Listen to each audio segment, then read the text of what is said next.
there was a degree of loneliness because at really no one, I kind of like fell through the cracks and didn't really have adults per se that were taking care of me.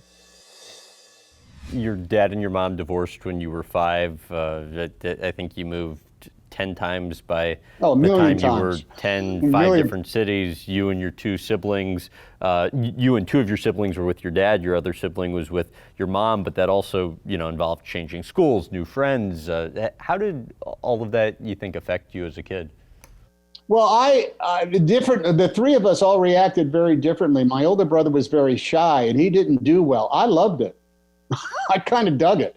I liked going into a new circumstance. I think I learned skills of, sort of like seducing a room. I never walked into a new social circumstance and felt clumsy or odd or shy. I came in kind of like bopping around, looking for action. Now, understand, I was the youngest.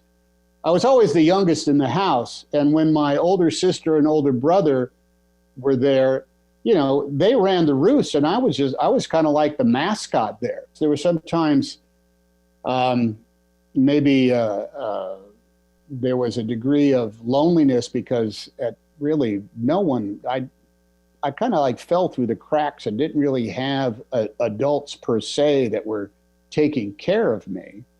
But I was not abused, and I always had a key to the house, and I could always drink all the milk that was in the refrigerator, whether anybody was home or not.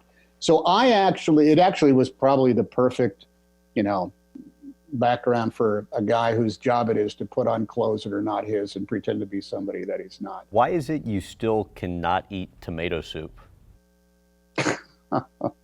You have done your research because we were tasked with making our own lunches and dinners.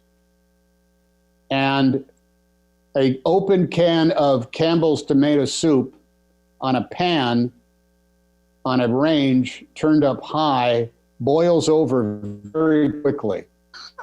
And if you're fighting with your sister and trying to watch an episode of Leave It to Beaver, you kind of forget that pot's on the stove.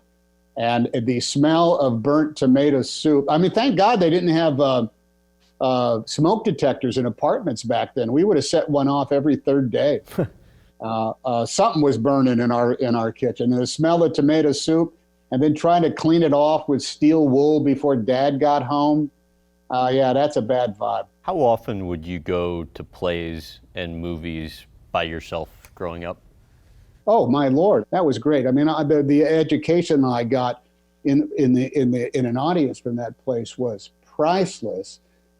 Doubly so because I was alone and I was taking it all in by myself. I wasn't talking to anybody. I wasn't on a date. I wasn't goofing off. I drove over by myself. I bought myself a sandwich. I will say that sometimes in line, I had to put off the advances of some older gentlemen that were very interested in a young man who was coming to the theater by himself. But I even understood the social aspects of that. And it was incredibly important. And I still do. And then when you're 20, you're cast in a play that's guest directed by Vincent Darling. Yeah. What did he say in that first rehearsal that kind of tied everything together? He said, work in the theater is more fun than fun. It is. Work in the theater is more fun than fun. And I thought, that is exactly how I feel. I would rather be in a play than do anything with my life.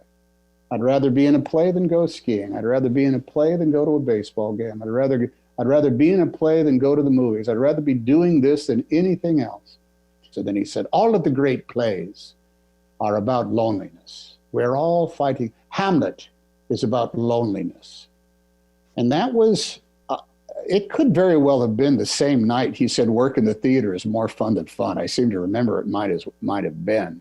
That actually unlocked a door of what my personal connection was to an awful lot of this stuff. Why was I so intrigued by it? Why did I keep coming back again and again and again? And he answered the question for me.